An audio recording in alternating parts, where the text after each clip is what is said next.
গিন্নি গিন্নি হ্যাঁ তুমি এগো, আমি পেছনে যাচ্ছি, চলো। তুমি আগে চলো, আমাকে তো বলে না, তোমাকে একাই বলেছে, কি যে বলবে।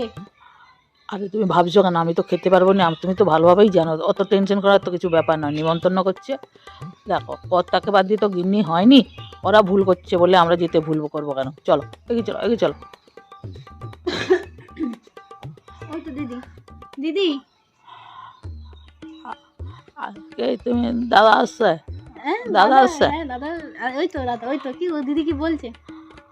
আচ্ছা দাদা, আপনাকে তো বোধহয় একলা বলেছিল আমার কর্তা, কি ভেবে তুমি তাহলে? থামো, আমাকে বলতে দাও। দেখো দিদি, এবার একটা কথা বলি, তোমার দাদা কিছু তো খেতে পারেনি, তোমরা তো জানো, তোমরা তো সেটা জানো।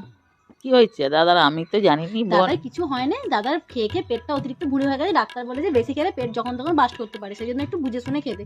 এবার তোমরা একটা লোককে নিমন্ত্রণ করেছো, তার একটা 300 টাকার তো প্লেট ধরেছো, তোমরা তো প্লেট তো ধরেছো। হ্যাঁ হ্যাঁ সে হ্যাঁ। যদি এসে যদি খেতেই না পারে, ওই প্লেটে যে খাবারটা দেবে সেই খাবারটা তো নষ্ট হবে, নষ্ট হবে তো। ও আচ্ছা। সেই কারণেই তোমার দাদা বললো যে তুমিও তাহলে চলো, তুমি আমার খাবারটা খাবে।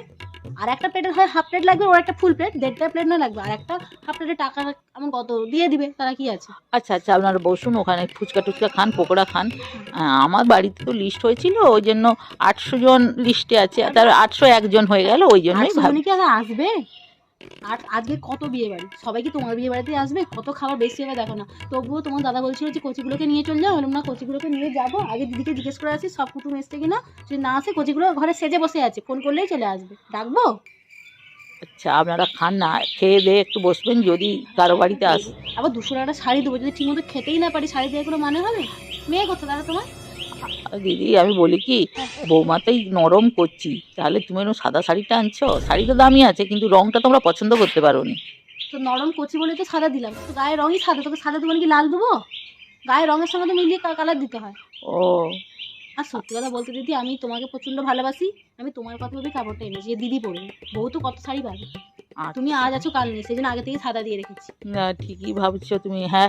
সত্যিকারে তোমার দাদা যদি মরে যায় না, তাহলে আবার তোমার কিনতে দাদা হবে। মরে গেলে তো সহসা তো আমি হচ্ছে যে এই শাড়িগুলো কিনতে পারবো না, তাহলে লালই তো সব শাড়ি, লাল হলদের শাড়ি। সেই জন্য আগে তুমি আগে ভাগে যে ওই শাড়িটা মানে বুদ্ধি করে যে এনেছো বৌমাকে, বৌমার অনুষ্ঠানে এসছো, আমাকে আমার যে।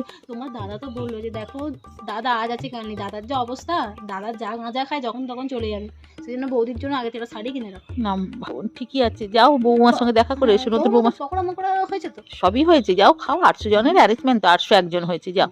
ওটা বারবার বলে কি হবে, সবাই কি আর আসবে? 801 800 আমি কত এমন খাবো, তোমার দেখুন দাদা। আমি একটা দিদি কথা বলি, দেখুন এখনকার আর মানুষের কোনো না আক্কেল বিবেচনাটা নেই। সত্যিকারে আক্কেল বিজয় না, একদম না। সত্যি কথা, আক্কেল বিজয় না এখনকার মনে হয় সত্যিকারের নেই।